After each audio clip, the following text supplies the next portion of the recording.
Good evening, everyone, and welcome to our class Middot for Modern Life. Just to make sure that we're not talking over each other and stuff like that, I'm going to mute everybody. If you have a question, please feel free to unmute yourself.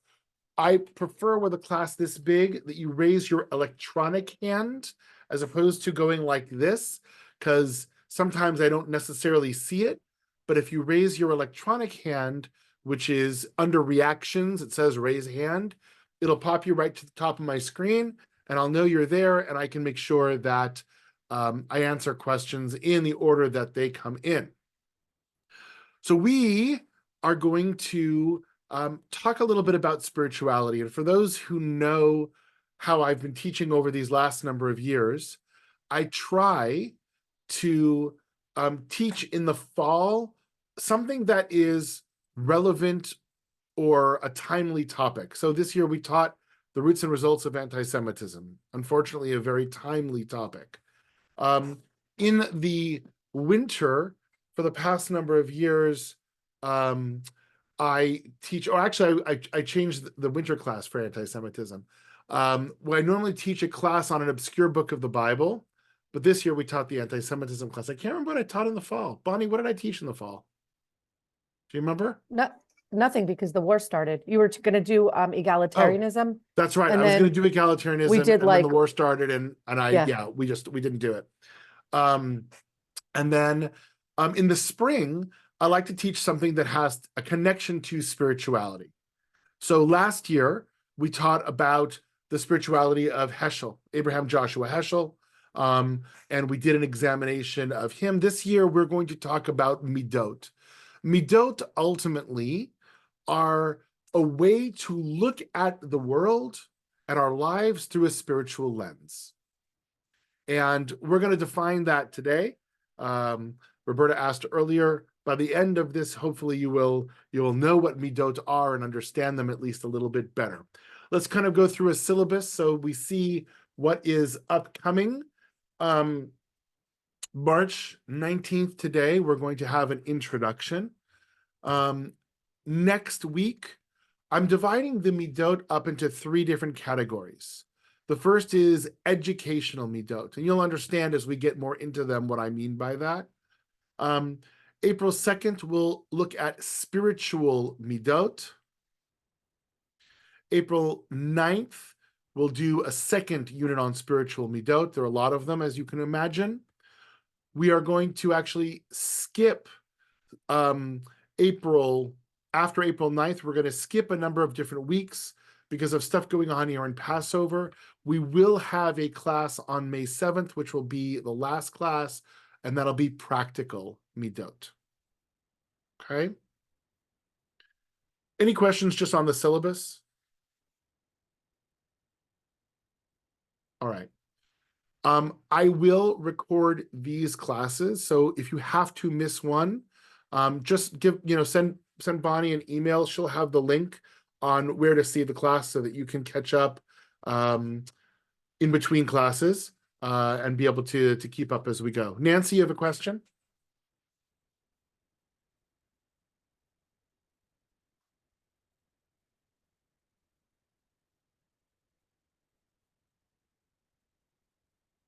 Nancy, you have to unmute. Nancy, you're muted. There you go. In the message that Bonnie sent around, she only showed 4 sessions. Yeah, no, it's going to be 5. It's going to be 5, and we're going to have the last one on May 7th. So I'll send out a new one next week with it because we hadn't decided yet. So yeah, I couldn't fit them all, and there are too many good ones, and I wanted to make sure we got them all. All right. So, where do Middot come from, right? In order to understand where Middot come from, we have to understand a worldview that is called Musar, right? Musar is a branch of Jewish learning that actually started all the way back in the Middle Ages, and it focuses on what they call virtue ethics as opposed to rule-based ethics, right? When we think about Judaism, we think about how we live our ethical lives through mitzvot. Those are all rules, right? Yes, we're supposed to love your neighbor as yourself. Okay, that's a rule though. The mitzvot shape our lives vis-a-vis rules, and the Musar proponents saw that there are ways to understand the world not just based on these rules, but based on certain virtues and values that are also built into us and into our tradition. The purpose of it is to ultimately refine your character, right? To ultimately make each of us better people, and finally, to get close to God.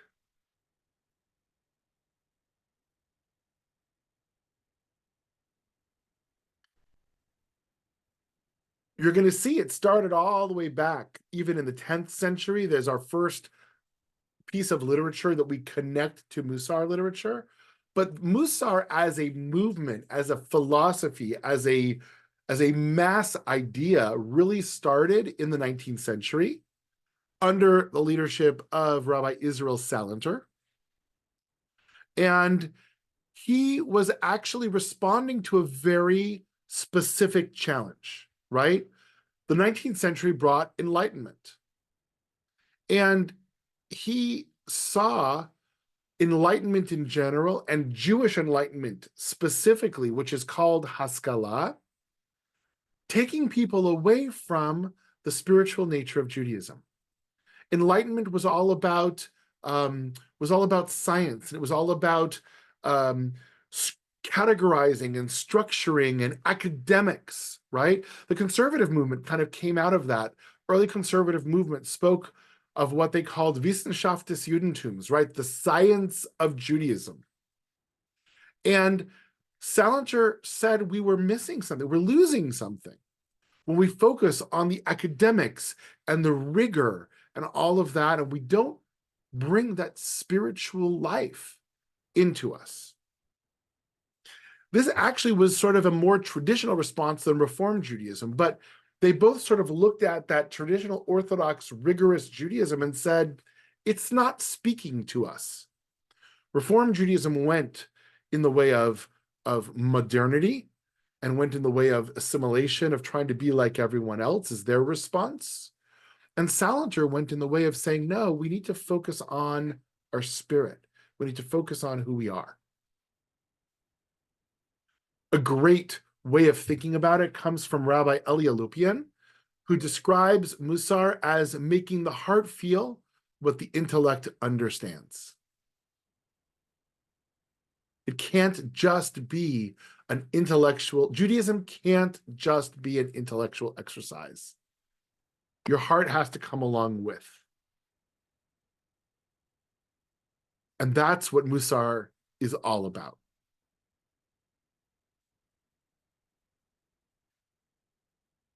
Salanter wanted to ultimately create a mass movement. And his goal was to conquer the Yetzer Hara, the evil inclination, by living a life of these virtues and being able to serve God.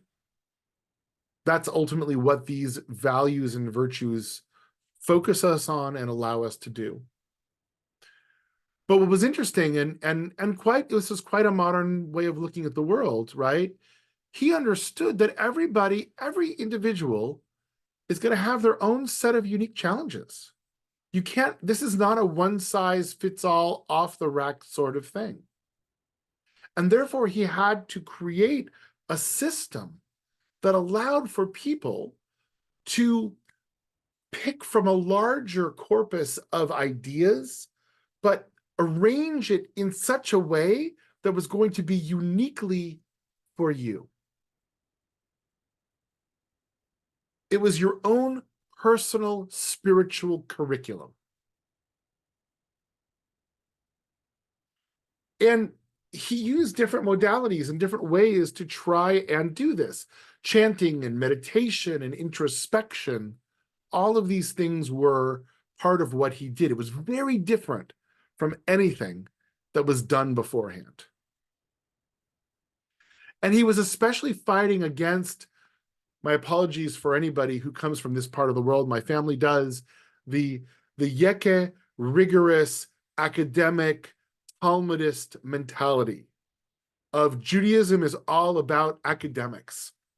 And he created a yeshiva, he created a school of thought and a place for people to learn that actually really moved away from that traditional mode of thinking.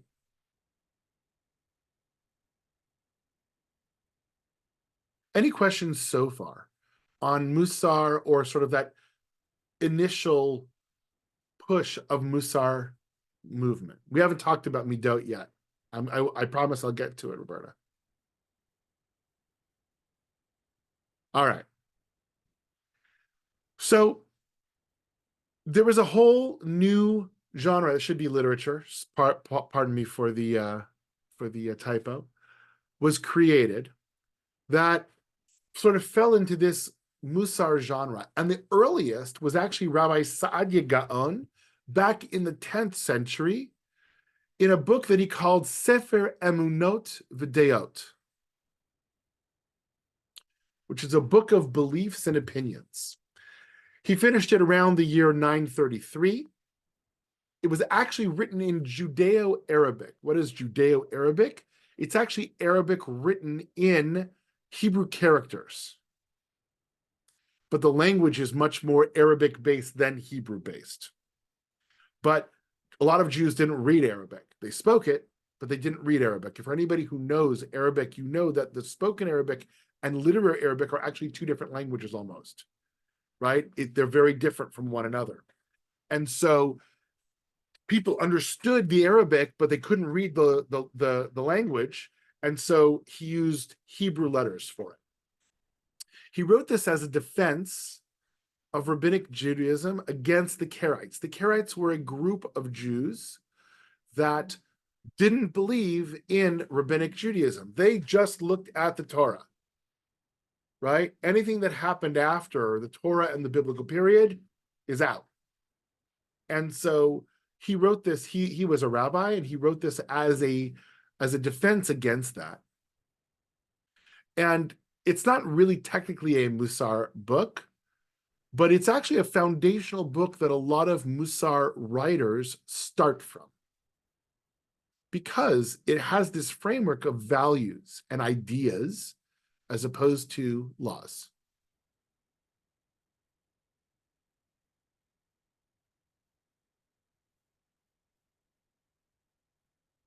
The first person that we would say really is a Musar proponent, right, is Bachya ibn Pakuda. He lived from 1050 to 1120, and he wrote many, many pieces of literature, but the one that we're going to focus on is a book that is called The Guide to the Duties of the Heart. It was written originally in Arabic. That's the Arabic title. In Hebrew, it was translated into Hebrew, and it's called Chovot HaLevavot, which is Duties of the Heart, right? That's how you translate that into Hebrew. It was completed in the year 1080. As you can see, it's written in Arabic. It wasn't translated to Hebrew until after he died in 1161. It was really thought of as the very first Musar book, right? And it was a treatise on Jewish ethics. And you started to hear the claims or the worldview of the Musar proponents in his book, because he argued that the Talmudists got it wrong and the philosophers got it wrong. It's about ethics and values.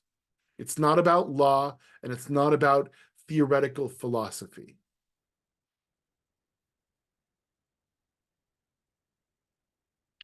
In this book, he divided it into 10 sections. I put them up here for you so you can see. We're not going to go in detail But you can see he talked about belief in God, gratitude, worship, trust, humility, repentance, self-examination, self-awareness. It's not something you'd find in a typical Talmudic yeshiva, right? That's not what they were talking about. Self-control and moderation, love of God. That is how his book is divided up. For those who become interested in this, if you're looking for an original source, this is where I would start. There are modern sources I'm going to share with you today. I would actually probably start with them before you get to this, but this is a classic source, and this is probably where I would start. Carolyn. I'm wondering what makes these things Jewish? You'll see as we talk about them, they're based in Jewish text and Jewish ideas. Okay. Right? So yes, you're right. Humility is not in and of itself a Jewish concept, right? But, I'll take a negative example or different example, right? Both Catholics and Jews do guilt, but we do it differently, right? So the same thing, humility, repentance in a Christian world and repentance in a Jewish world is going to look very different. And so that's the connection to those original sources is ultimately what makes it Jewish. Okay. Good question. Any other questions before we keep moving? All right. Bachya believed that the Jews were only paying attention to like the shell, to the outward, what it looks like to the outside world. In other words, it was kind of like you're going through the motions to show the world that you were a good Jew, but were you a really good Jew inside? That's the question. And he called that chovot ha'evarim, the duties of the limbs. There are obligations, right? He was a rabbinic observant Jew. He's going to say there are 613 commandments that we need to keep. But that is not the end-all be-all of what it means to be Jewish. And if you stop there, you're missing something. It's not a replacement. It's a side-by-side. Right? We need to be focused, he argued, on the inside. And he called that chovot halev, right? The duties of the heart. And he writes, it is impossible to think that the nations would recognize us as being wise and understanding, were we not be able to provide infallible proofs and explanations of the truths of our Torah and our faith. We can't just say we're Jewish because we keep Shabbat, but we have to actually talk about why we believe what we believe, why our values are the way that they are. That's important. Okay. The next Musar proponent or Musarist is Moses Cordovero. He lived a little bit later, 1522 to 1570. He was a mystic. He was a Kabbalist. And he wrote a book called Tomer Devorah, or The Palm Tree of Devorah. It was actually published after he died, collected from his writings in 1588. And he really provided that mystical flavor that a lot of Musar still has today.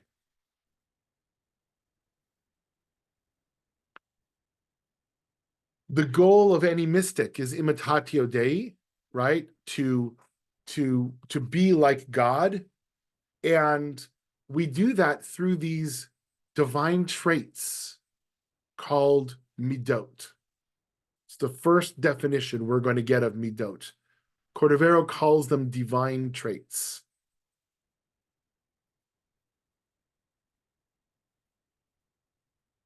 The Ramchal is probably one of the most famous of the Musar rabbis.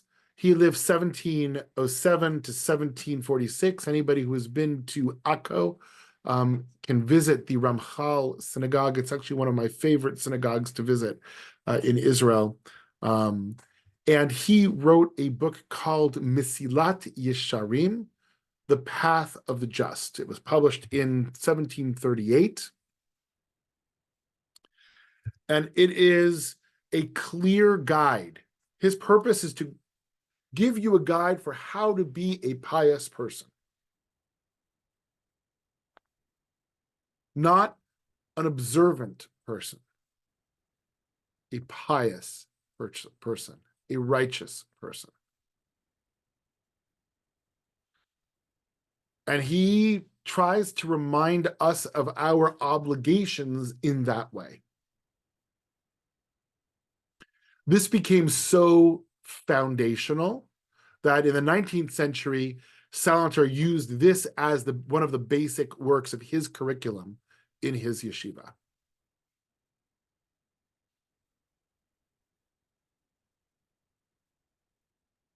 He divided it up into words that we're going to start to see a little bit more commonly in the Middot later on. There's an introduction at the beginning. There's an epilogue at the end. There's sort of what is a person's general duty in the world? But then he has these ideas of zrizut, or watchfulness. I'm sorry, zihirut, a watchfulness. Zrizut, alacrity. Alacrity. Right? Cleanliness. Right? Pre-shoot, separating oneself from things that we shouldn't be part of. That's abstention. Chasidut, piety. Anava, humility. These are some of the midot that we're now going to see finding their way into the 19th century and 20th century and 21st century.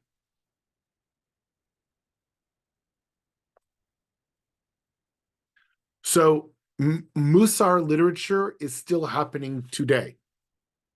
There are authors that are continuing in this tradition and finding ways to make the modern Jew connect to these midot, to these, so far we've got it translated as divine traits, in a modern way, with a modern lens. Some of the best of the Musar authors in today, Greg Marcus wrote a book called The Spiritual Practice of Good Actions, right? Finding balance through soul traits of Musar. Soul traits is probably one of the better ways in the modern world we translate Musar. He actually takes it from the next author that we're going to show, who actually coined that term. I like it. They're not divine traits, because divine traits means these are God's traits. And, well, if they're God's traits, can we ever actually do them?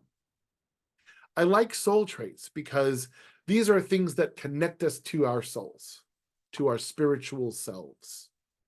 So if I were to follow a translation of midot, I would translate them as soul traits.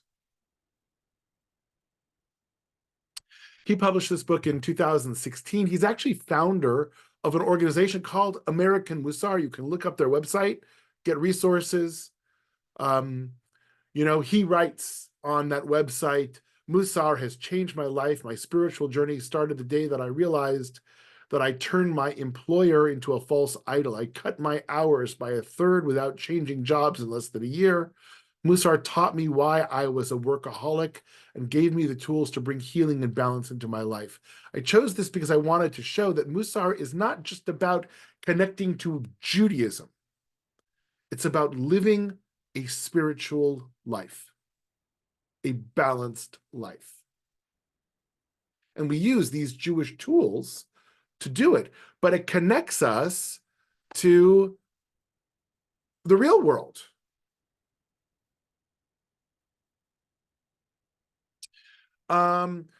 Peter wrote, are all of these writers Sephardic? Well, the modern ones certainly are not. Many of the writers are Sephardic because the Ashkenazi world just tended to be more rigorous and academic oriented. And we found more of this in the Sephardic world, more openness to it, at least in the Sephardic world.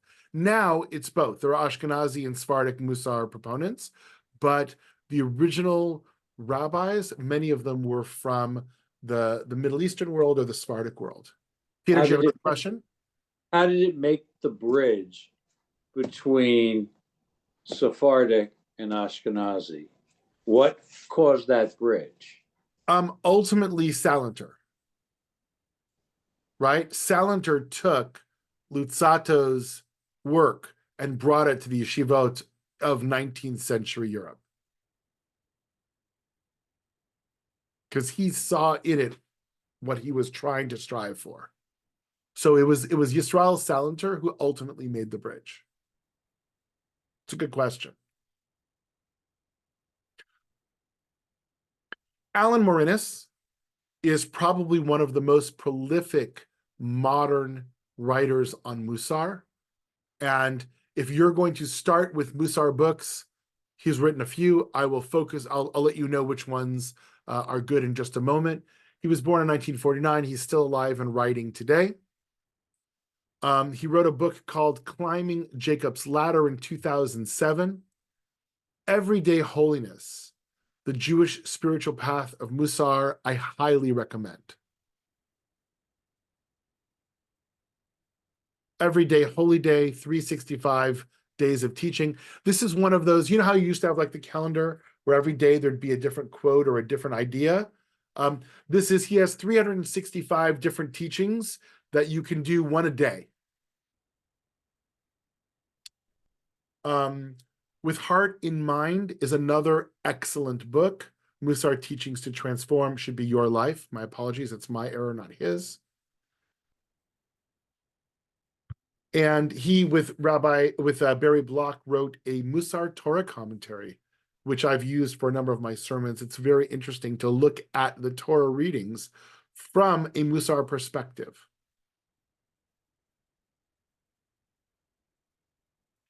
And yes, Layla, you are correct. Everyday Holiness is, if you have Audible, you can get it that way and listen to it on Audible. If you're going to start with one of these modern books, I would recommend either Everyday Holiness or With Heart in Mind. They come at it from a slightly different angle, and you can read the descriptions and decide which way you want to start. Both of them are excellent. Both of them are good. You're going to find a number of the things that I bring and I teach are from these and other modern Musar books, as well as the classical texts. So we'll look at both of them. So to answer directly Bobby's question, right, Roberta's question, Middot are soul traits that help us focus on our inner lives.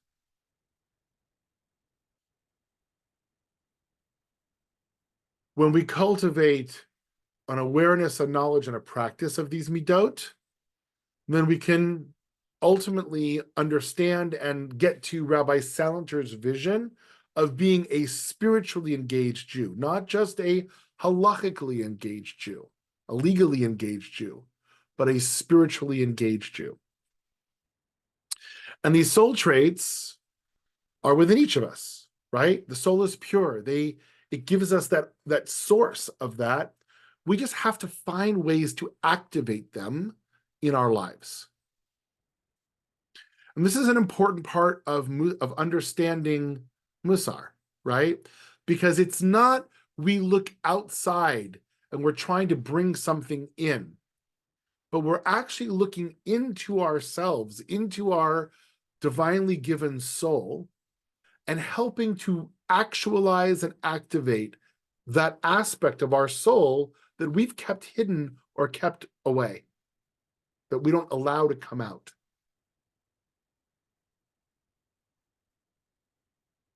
And Morinis follows this idea of study and practice, right? First learn about it and then find ways to bring that practice and that knowledge, bring that knowledge into your life through a practice. And if you look at a lot of his books, that's how he writes it.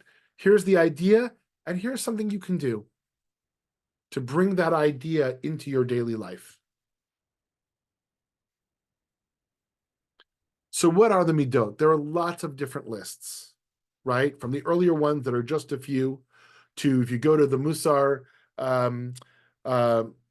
there's a sort of a Musar website that deals with, has like 48 different ones. Rabbi Alan Marinis gives his own listing of it, but just to give you an idea, right? These are what we are talking about when we're talking about Middot. Different aspects that allow us to see the world through a spiritual lens. Joy, humility, loving God, loving uprightness, not taking joy in handing down rulings, even if you're a judge and you're in the middle of giving halachic legal rulings. There's a spiritual aspect to this. Asking pertinent questions, closeness to friends, right? These are the things that we're going to be talking about over these next few weeks. And that's why I've sort of categorized them into academic, so things like study and those sorts of things, right? Asking pertinent questions are going to be in the academic realm.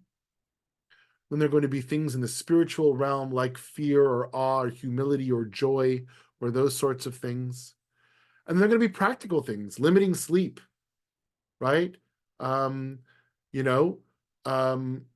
Not claiming credit for oneself, making a friend around your activities, those sorts of things are part of this. Peter asked, do Hasidic sects study? I believe that's supposed to be Musar. Yes, many of them do. Many of them incorporate Musar into their studies. And it, as you can well imagine, it much more readily harmonizes into a Hasidic worldview than into a non-Hasidic Midnagian worldview.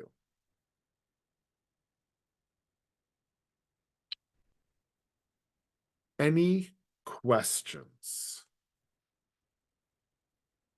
I went through a lot and I wanted to sort of open it up, and I'd like to, if there are particular questions, or even what I would say, I'll turn it back to this particular attributes or Middot that you really want to learn more about, let me know. I've got my list of things that I'm planning on doing, but I could be convinced to add in some extra ones or change some things out.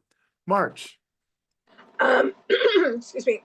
Do we teach this in Hebrew school, Sunday school to the kids? No, this is not. I mean, we teach it in different ways, but this is really an adult-oriented thing. You need to be able to abstract. Hebrew school is too young to be able to do that. You could possibly teach it to older teenagers in Sabra, but this is really an adult study. This is not seen as a kid's study. I'm not sure that's true. I think it could be brought to a child's level, because I think, like with adults, there are some children that would resonate with this pretty easily, and some adults resonate with it easily. Yeah. So we teach it as values, but we don't teach it as Musar. We don't teach it, but we talk about values. We talk about the value of honoring. We talk about the value of joy. I mean, we talk about those ideas in Hebrew school, but we don't teach it as Musar.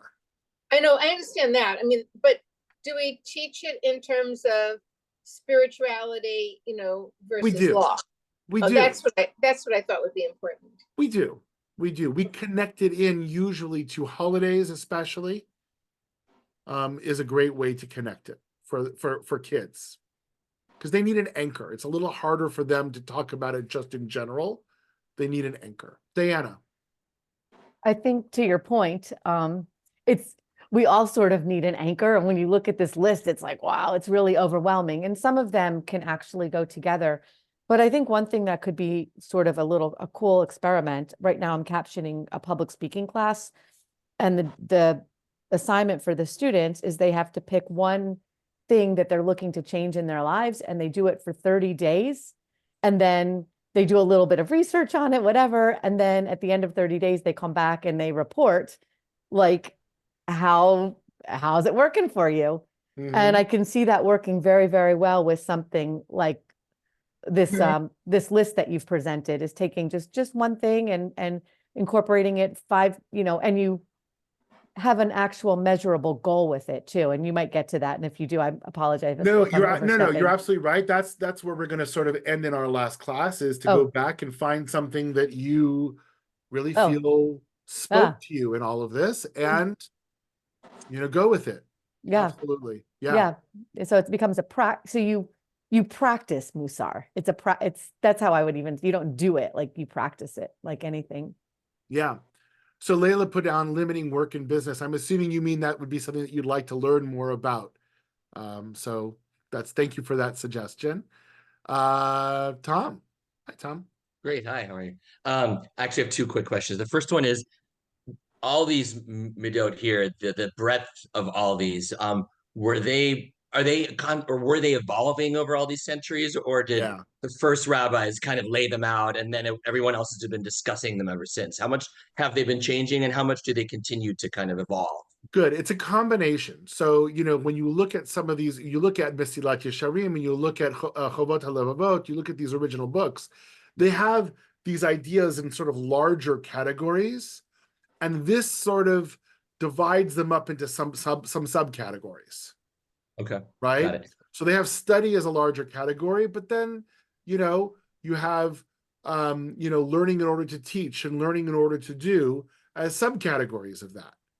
Right. Okay. So this is a more modern list of where we've sort of evolved to in terms of understanding it, but and it has definitely changed over time. Got it. Well, real quick, the second question is, Sure. does the idea of the Middot derive at all from or intersect with the idea of like the 13 attributes of God? So those are called Middot as well. Okay. And yes and no. I mean, you can certainly try to draw some correlation, but they're actually very different things. Okay.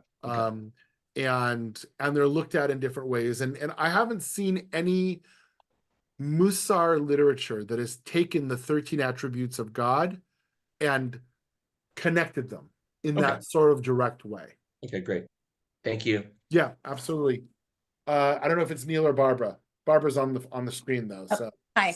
I'm wondering, on the list, a lot of it seems to be connecting with people and having a deeper relationship. But then I'm looking at the ones at the bottom left of limiting conversation, limiting work, limiting levity, limiting pleasure, and those all seem to be distancing traits. Mm-hmm. Yeah, So, I think you're right. Because it's not about one or the other, right? It's about finding those things that we should be drawing near to and recognizing those things we should be staying away from. Right? That's part of, and Diana just wrote it, that's part of the balance, right? It's part of figuring out, hey, there are things in life that we should be making time for, and things in life that we should be saying, I don't need to be doing this. Why am I doing this? We struggle with that even in the modern world, right? When we're trying to find time for family or work. When we go through this list, are you going to give us examples? Or maybe you can give us a teaser of what these mean tonight. So, Yeah. example, there is no way we're going to go through all of this list. No. We are going to go through very carefully selected ones. And if you want to go through all of this list, then you're going to start to continue to read in those books that I gave you, and I'll bring them back at the end. This is going to be about learning how to approach Musar. And then if it's something you're interested in, it's a personal, remember, it's got to be a personal decision about which one I'm going to try to look into. And so I don't want to give too much away because I want to really dive into it next week, but next week we will. We're going to take the idea of academics and learning and stuff like that, and we're going to dive into what that means from a spiritual perspective. thank you. I agree, Diana, with limiting conversation is maybe limiting social media in the modern world. And Layla, you are exactly right. Making a fence around your activities is exactly the same concept as making a fence around the Torah that we spoke about in Basic Judaism. So thank you for listening. I appreciate that. Carolyn. Can you just comment briefly on limiting sleep? Yeah. So, the many rabbis saw sleep as a necessary evil. And we can argue today that that's not necessarily the case. We know the benefits of sleep. I wish Milt was in this class. He could talk to us about all the benefits of sleep, being a sleep doctor. But the rabbis saw sleep as, to some degree, wasted time, right? Because when you're sleeping, you're not doing the other things that you could be doing. And that's to some degree where they're coming from. And we can argue whether that's right or wrong, or we agree or disagree with that. But to some degree, that's where they're coming from. This is a caution of, we shouldn't be sleeping through, they would argue, instead of taking a Shabbos nap, do some learning, do some study, right? And then go to sleep when it's time to go to sleep at night.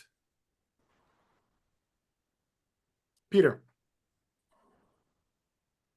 I kind of wonder, is this really like trying to turn off your internal dialogue to a large extent, which means that you're open to all these concepts coming in because the little voices in your head aren't ringing all the time and getting clogged up with other stuff?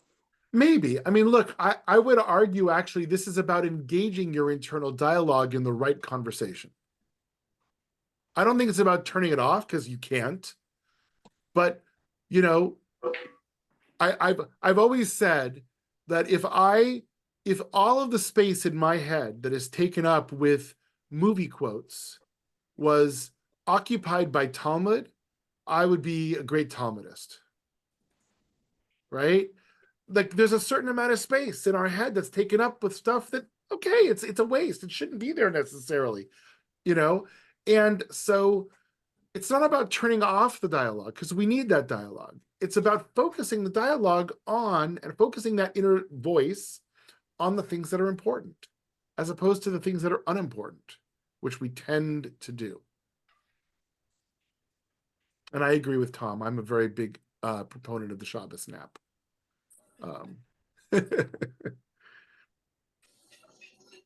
Any other questions?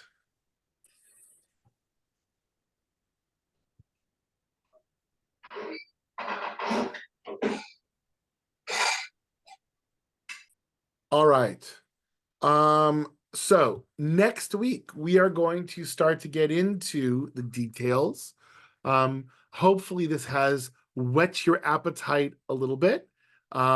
Maybe even you'll do some personal study and learning, look into Musar and look into sort of what Musar is, and maybe decide, start to kind of hone in on which of the books that I mentioned you may be interested in buying and looking into. I unfortunately don't have many of these books in hard copy, because these are books that I have on my Kindle. I haven't quite done it in Audible, but I have it on Kindle, so I can take notes on it and stuff like that. But I very highly recommend really any of Alan Marinis's book. That's where I would start, but especially the two that I mentioned, which are, I'm blanking on the titles at the moment. I'll go back to it in a second. Soul construction. Everyday Holiness and With Heart in Mind. Could you ask Bonnie maybe to put out this list of books out to the people who are registered? I think you just did. Okay. Yes, I will work with Bonnie this week to get the list out. Because a reading list would definitely be helpful. Yep, absolutely. Yep. Absolutely.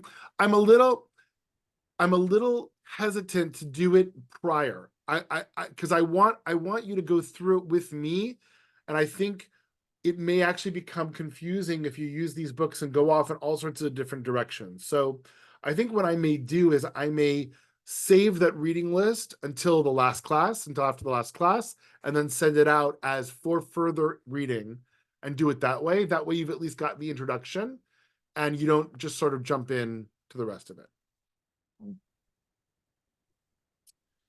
Excellent.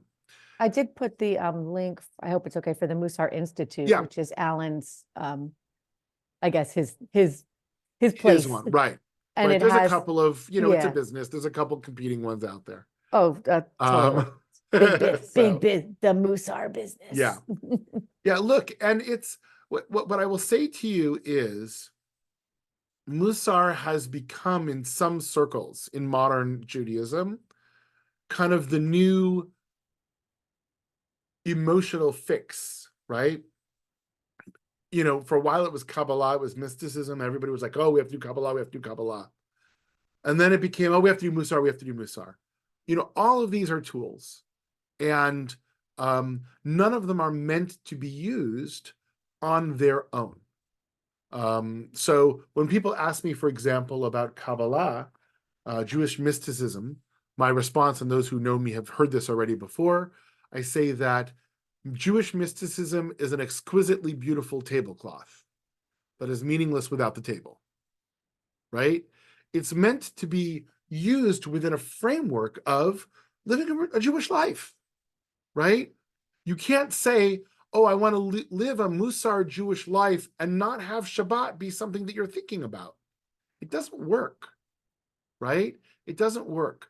And so this is about incorporating a layer of spirituality on the other things that you are already doing, right? It's kind of like putting on your spiritual lenses. So you're looking at the same world you were looking at a second ago, but you're seeing it differently and you're responding to it differently. It's not meant to replace the world. It's meant to enhance it. Excellent. All right. I will see you guys. For no more questions, I will see you guys next week.